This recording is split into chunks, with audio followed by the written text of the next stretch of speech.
Si le Real arrive à gagner la Ligue des Champions, si on ne va jamais entendre la fin du penalty d'Alvarez, si je vous promets, ça va continuer jusqu'à la fin des temps. Les fans du Barça ne vont jamais nous laisser respirer. Les fans du football ne vont jamais nous laisser respirer. Mais avant même que je ne commence la vidéo, une chose est sûre. Si l'arbitre prend son temps pour aller re-regarder un penalty dans la phase de tir au but, on va dire que ça arrive toujours au Real. Peut-être. On va dire que c'est toujours en faveur de Madrid. Peut-être. Mais si un arbitre prend son temps, ou les gars de la VAR rappellent l'arbitre pour lui dire qu'il y a eu une infraction sur le tir au but, c'est que l'infraction est réelle, que tu l'aimes ou pas, que ça te plaise ou non, que ce soit réel, bon, que ce soit réel ou pas, c'est un peu exagéré, mais il y a une infraction et c'est clair. Le pied d'Alvarez, son pied gauche est devant son pied droit. La trajectoire du ballon est incroyable, mais bon, on ne parle même pas de la trajectoire, on parle surtout du fait que son pied gauche touche le ballon juste après son pied droit. Bref, bienvenue sur la vidéo les amis. Le Real qui se qualifie après un match, je ne sais même pas comment qualifier le match si honnêtement, je ne sais pas quel adjectif utiliser pour décrire ce match, honnêtement un match bizarre. Mais le Real qui l'a fait au tir au but comme l'année passée face à City et le Real qui va retrouver Arsenal en quart de finale de la Ligue des Champions. On a à peu près tous les quarts de finale, on a tous les quarts d'ailleurs. On aura PSG contre Aston Villa, on aura Real contre Arsenal, on aura Barça contre Dortmund, ça sera intéressant. Et le plus intéressant, ça sera Inter contre le Bayern. On aura ces quatre demi-finales là, ces quatre quarts de finale là. Mais on va faire le débrief du match du Real. Avant, bien sûr, n'hésitez pas à liker et vous abonner pour les nouveaux, ça fait toujours plaisir. Et on passe directement au débrief. Bon, le match a très mal commencé.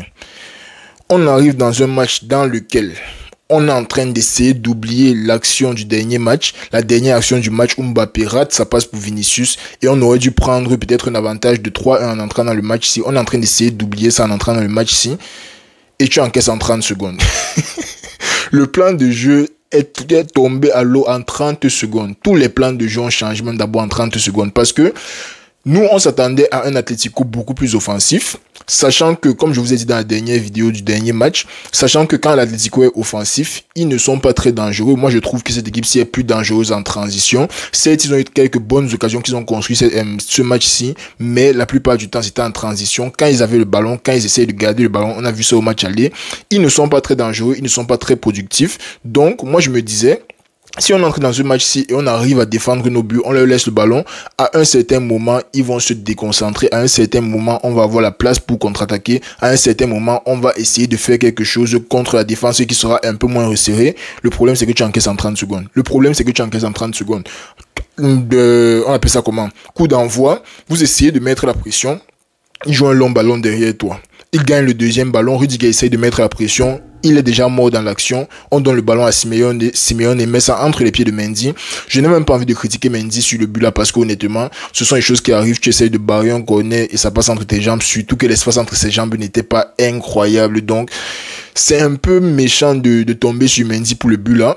Raúl Asensio aussi aurait peut-être dû mieux faire. Il a essayé de jouer plus le joueur que le ballon. Mais bon, bref. Atlético qui marque en 30 secondes, tous les plans de jeu ont changé, en tout cas côté Atlético, parce que dès qu'ils ont marqué en 30 secondes, là, il n'y a plus d'attaque, il n'y a plus de rien, il n'y a plus de possession, il n'y a plus de tout ça, c'est 11 joueurs derrière le ballon, et ils vont défendre jusqu'à la fin des temps. On a un score d'1-0, les gars, si on marquait à la première minute, soyons sérieux.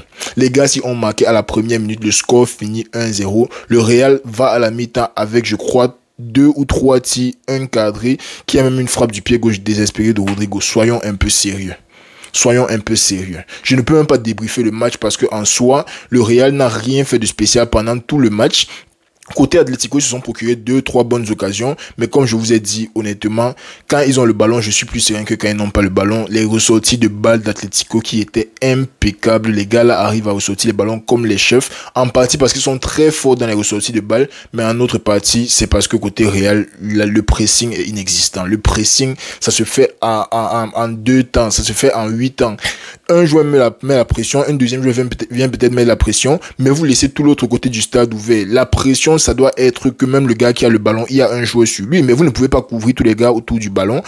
et vous laissez le gars qui a le ballon libre, il peut changer d'aile, il peut donner le ballon de l'autre côté du stade sans problème. Ça, c'est un problème côté Real dans la pression, et ça, c'est quelque chose qui nous coûte beaucoup d'actions défensivement. Ça, c'est quelque chose qui nous cause beaucoup d'actions défensivement. Le fait qu'on mette une demi-pression, le fait que parfois les Vinicius, les Mbappé et tout ça, ils ne soient pas prêts à mettre le peps nécessaire pour mettre la pression et récupérer le ballon assez tôt. Je suis en train de regarder comme ça, j'attends revoir le penalty d'Alvarez là, même encore pour la 15e fois pour être sûr qu'il a double tap ça, mais bon, bref. Ils ne sont pas prêts à mettre la pression là un peu à la façon du PSG qui, quand eux ils perdent le ballon, littéralement c'est homme à homme, tout le monde prend quelqu'un, tout le monde met la pression, tout le monde avance sur le ballon et ils essayent comment on dit ça, d'étouffer l'adversaire sur place. Au Real, ce n'est pas ça. Tu as toujours un long ballon à un Griezmann qui sera de l'autre côté du stade, à un Simeone qui sera de l'autre côté du stade et tout ça. Bref, le match était simplement bizarre. La défense d'Atlético, c'est l'une des meilleures défenses que moi j'ai vu dans ma vie. La défense d'Atlético est impeccable, les gars. Ils nous ont sorti mais un match sans faute. Mbappé n'avait pas beaucoup d'espace, Vinicius n'arrivait pas à créer. Vinicius c'est en partie parce qu'il n'était pas dans son match, mais on va en parler après. Mais Mbappé n'avait pas d'espace, Rodrigo n'avait pas d'espace, Valverde n'est pas assez offensif à mon goût. Like, il y a une fois, quand il joue au milieu du terrain, où il a bien avancé, je crois que c'était en prolongation, il a mis un bon ballon devant les goals, mais à part ça, Valverde en latéral droit, il défend bien, il fait tout bien, mais pas assez offensif. Il n'est pas offensif à la manière d'un Lucas Vazquez à mon goût. Et moi, ça me fait un peu un jamais. Bon, bref, Vazquez, Valverde, c'est probablement notre meilleur joueur sur le match. Pourquoi le micro est proche de ma bouche comme ça? Désolé si vous entendez des trucs bizarres depuis, mais Valverde c'est probablement notre meilleur joueur dans le match. On a joué un match dans lequel on avait beaucoup de ballons, mais on ne foutait absolument rien avec. Et de l'autre côté, à chaque contre, tu avais l'impression qu'il y avait beaucoup trop d'espace dans la défense du Real. Bien que les joueurs se replaçaient bien, bien que les joueurs repliaient bien en défense par moment, tu avais toujours l'impression que quelque chose va se passer quand Atlético a le ballon. Et ça m'a vraiment gêné pendant le match, je vais pas vous mentir, ça m'a vraiment gêné. Mais bon, bref, le Real qui s'en sort bien, le Real qui garde le ballon, qui a été un peu plus dangereux dans la deuxième partie du match, mais ça n'a ultimately mené à rien. Il n'y a eu aucune action dangereuse qu'on se dit que Oblak a vraiment dû sauver ou bien il a vraiment dû sortir, il a réussi. Donc ouais, c'était juste un match, vraiment les matchs contre Atlético c'est comme ça, hein. Les matchs contre Atlético honnêtement récemment, si depuis que Cholo est arrivé, tu as l'impression que c'est juste teigne, tu as juste l'impression que les gars viennent seulement pour fermer le bus et essayer de marquer à chaque occasion, et c'est exactement ce qu'ils ont fait aujourd'hui. Ils ont eu leur but assez tôt, donc ils n'avaient aucun problème à faire ça. On arrive en prolongation et moi j'ai un problème avec Ancelotti. Ancelotti a dit avant le match que si on gagne, ça sera grâce aux joueurs. Si on perd, on sait déjà qui on va accuser. Et c'était de lui-même qui parlait. Ancelotti, on a gagné. Ce n'est pas grâce aux joueurs. Ce n'est pas grâce à toi. C'est parce qu'on a été chanceux. Le problème maintenant, mon problème maintenant, c'est quand tu vois un gars comme Vinicius qui est en train de jouer même pas à 30% du niveau auquel il est supposé être. Tu as un Rodrigo qui est en train de jouer même peut-être 50% de son football parce que la défense en face est assez bien resserrée, assez solide. Et tu as Mbappé qui se débrouille. Enlève Vinicius. Enlève Vinicius. Pendant le match, quand les gars ont commencé à se fatiguer, Mbappé a eu une action extérieure-intérieure. L'anglais fait la faute sur lui, Vinicius prend le penalty, il rate. Ok, il a raté le penalty, mais le problème ce n'est pas juste le penalty, le problème c'est que durant tout le match, Vinicius n'est absolument pas dans son match. On va pas se mentir, Vinicius n'était pas dans son match, et moi ça m'énerve que Ancelotti n'ait pas les cojones, comme on dit souvent, pour essayer de faire, ou bien pour faire ces grandes décisions là, enlever Vinicius, mettre Mbappé à gauche, mettre Endrick au milieu, et ce n'est pas pour dire que Vinicius vaut moins que quelqu'un, ou il vaut moins que l'autre. Quand quelqu'un n'est pas dans son match, Ancelotti doit apprendre à prendre les décisions nécessaires pour le mettre dehors. Ça, vraiment, honnêtement, je suis en train d'atteindre le bout de mes nerfs avec Ancelotti. C'est notre père. C'est notre père. Il nous a tout donné dans la vie. Il nous a tout donné. La Decimao, la Quattro Decimao, la 15, tout ça, c'est lui. Mais honnêtement, à son point, il faut changer. À son point, il faut un coach qui est capable de mettre les tactiques en place pour break down l'adversaire. Parce qu'on n'arrive pas à casser les défenses des adversaires. Et je ne parle pas seulement de ce match, je parle dans tous les matchs. On a toujours l'impression que le jeu stagne à un certain niveau. Et quand tu vois le talent qui est sur le stade, c'est tout simplement écœurant. Vraiment, je ne comprends pas ce qu'Ancelotti fait avec cette équipe-ci, mais à un moment, ça doit s'arrêter. Et je pense que cette saison, vraiment, si je me donnais la 16e Ligue des Champions, là, pardon, donne-nous, on finit avec, on rentre chez nous il n'y a pas de problème. Donc nous, on rentre chez nous, il n'y a pas de problème. Après, tu nous laisses, tu nous dis merci pour les travaux, tu pars. Parce que Ancelotti, honnêtement, le football que les 11 joueurs qui sont sur le terrain affichent là, ce n'est même pas 30% du football qu'ils sont capables de jouer avec une tactique beaucoup plus adaptée à eux. Et moi, je trouve que la tactique actuelle n'est pas forcément adaptée aux joueurs qu'on a. La tactique actuelle, c'était adapté au Ronaldo, au Bale, au Benzema, qu'on avait la taille dans la surface, on avait les tirs à distance, on avait un peu des enroulés, on avait un peu de tout. On avait des joueurs qui pouvaient dribbler. Maintenant, nos options sont limitées. On n'a pas les tirs à distance comme avant. On n'a pas la taille. Mais on joue toujours le football d'avant. Le football doit s'adapter aux joueurs qui sont présents. Et moi, j'ai juste l'impression que Ancelotti ne fait pas assez pour adapter son football aux gars qui sont présents. Ça, c'est mon opinion. Je ne veux pas discuter avec quelqu'un. Je ne veux pas... Ça, c'est mon opinion personnelle.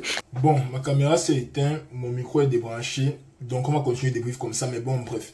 Je disais que je pense que Ancelotti n'a pas les tactiques nécessaires pour faire jouer les joueurs actuels. Et ça, c'est mon opinion. Bref, on arrive donc à la séance de tir au but. On arrive à la séance de tir au but. 2-2. Le penalty d'Alvarez est refusé. S'il y a des gens sur cette planète Terre qui pensent que le Real Madrid a l'influence nécessaire, qui pensent que le Real Madrid a l'influence nécessaire pour que on appelle, la VAR appelle en pleine séance de tir au but. Ils disent que refuser le penalty là parce que on a un petit truc pour quand même dire qu'il y a eu double compte. Ah, car les amis, prenons-nous au sérieux, man. Prenons-nous au sérieux. Donc vous voulez vraiment dire que la main, je ne sais pas qui a fait la main là, c'était Llorente. La main de Llorente dans la surface sur le centre glissé de Vinicius, je pense que c'était Llorente ou Barrios. La main là, la VAR n'a rien dit. Parce que la VAR attendait seulement la fin des fins pour faire ce qu'ils ont fait là pour dire, quand même, prenons-nous au sérieux. Prenons-nous au sérieux, man.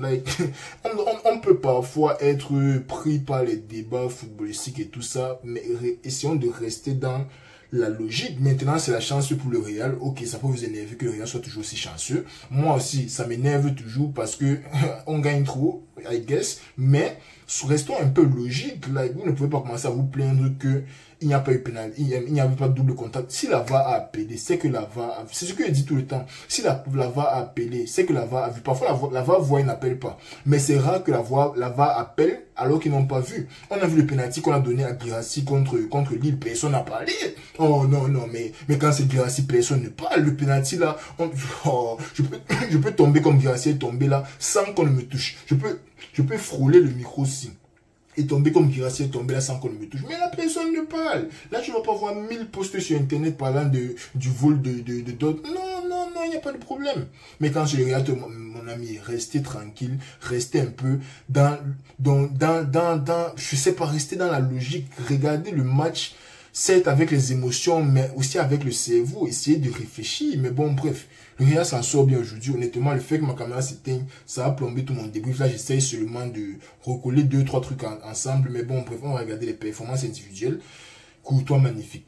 Courtois magnifique. Les arrêts qu'il a eu à faire, ce n'étaient pas les arrêts les plus difficiles de sa carrière, ce n'étaient pas les arrêts les plus compliqués, mais c'est ça qu'on veut d'un grand gardien dans les grands matchs. Donnarumma, j'espère que tu regardais le match. Courtois, magnifique, rien à redire. Le but qu'il a encaissé tout là, si c'était pas déviation d'Asensio, peut-être que ça se serait fini autrement. Mais bon, bref, Courtois encaissé, il n'y a pas de problème. Mais sur le match magnifique, il arrive au tir au but. Il met la main sur le troisième penalty, mais ce n'est pas suffisant. Mais à part ça, honnêtement, il fait son match. La défense centrale impeccable. La défense centrale, ça ne doit plus bouger. Si quelqu'un bouge de là, c'est Rudiger. C'est qu'il est là trop vieux. Honnêtement, Militao, il peut aller se chercher. On va essayer de jouer Jesus Vallejo en quatrième d'essai. Bon, je ne vais pas quand même exagérer. Mais Asensio, honnêtement, dans les matchs comme ça, il te fait un plaisir de fou. Parce que quand tu vois toutes les ressorties d'Atletico là, toutes les contre-attaques là, il n'y avait que Asensio qui était resté derrière. Parfois, Rudiger restait devant la surface. Asensio restait derrière pour aider, pour supporter. Magnifique match d'Asensio. Côté gauche, Ferland Mendy, que j'ai un peu moins aimé aujourd'hui, honnêtement. Ferland Mendy étant si, on pensait qu'il était revenu à sa forme actuelle, mais avec le stade qui glissait et tout. Et en plus même, quand Ferland Mendy glisse sur le machin, quand il glisse sur les ballons, on se moque de lui. Quand c'est Alvarez, on vient dire que c'est Real qui a payé le stade. Oh, faites attention avec moi. Bref, Valverde est magnifique. Milieu de terrain, Tchouaméni fait son match, rien à redire sur son match. Modric, tu sens qu'il n'a plus les jambes pour ce genre de match. Il est toujours un très grand joueur, il peut toujours aider dans les 15, 20, 30 dernières minutes. Mais pour jouer tout le match, tu sens que c'est plus ça. Il a fait un match acceptable, il n'a pas fait beaucoup d'erreurs. Il a fait le match à son niveau, mais la vivacité des 30 ans, la vivacité des 27 ans n'est plus là clairement. Il y avait qui d'autre? Bellingham, il sort de beaucoup de suspensions. Il n'a pas fait son meilleur des matchs, mais je pense qu'il a quand même géré à son niveau. En attaque, les trois attaquants honnêtement inexistants, certains plus que les autres. Mbappé, malgré le fait qu'il y avait autant de personnes sur lui, je pense qu'il a quand même essayé de saisir les opportunités quand elles se sont présentées. Il n'est pas juste resté là comme ça à observer et à attendre que les choses se passent bien, à baisser les bras pour dire que non. Il est parti chercher un penalty. Il a fait 2-3 bonnes fulgurances dans la surface. Il a essayé comme il pouvait. Ça n'a juste pas donné comme il voulait aujourd'hui. Vinicius, Ancelotti met le au banc. Ancelotti met le au banc. Je ne sais même pas s'il a parlé de ça dans la vidéo aussi, mais Ancelotti vraiment met Vinicius au banc. Quand il n'est pas dans son match, il n'est pas dans son match. On ne va pas dire qu'il est fini à cause du match. Il met le au banc, c'est tout. Il aurait dû sortir avant Rodrigo. Voilà ça, il est sorti 5 minutes de la fin. Like, mets le au banc. Henry est entré dans le match pour faire quoi? Je ne sais même pas s'il a touché le ballon. Like, Ancelotti, vraiment, gère-toi. Honnêtement, gère tes joueurs. Et puis, bon, beau match, honnêtement, le Real qui passe, avec la difficulté comme d'habitude, mais ça n'enlève rien de, tu passes, tu es passé, honnêtement, tu passes, tu es passé, il n'y a rien à redire, on regarde le prochain match contre Arsenal, et on va voir ce qui se passe dans les quarts de finale qui seront très très intéressants. Je pense qu'il y a 2-3 trucs que j'ai oublié de dire parce que ma caméra s'est éteinte et tout, mais j'espère que ça n'a pas gâté le débrief pour certains, j'espère que vous avez mis le débrief les amis. Demain, on va faire une vidéo de prédiction sur les quarts de finale parce qu'honnêtement, ce que j'ai prédit pour les huitièmes de finale, c'était du n'importe quoi, on va pas se mentir, à part le Barça, Inter et le Real, je pense que toutes mes prédictions sont tombées à l'eau. Mais bon, bref, on va se retrouver demain pour faire de nouvelles prédictions pour les quarts de finale. Donc, abonnez-vous pour les nouveaux, likez la vidéo et on se reprend demain. Bon, aujourd'hui, je vais poster la vidéo aussi aujourd'hui. Donc, on se reprend vendredi pour les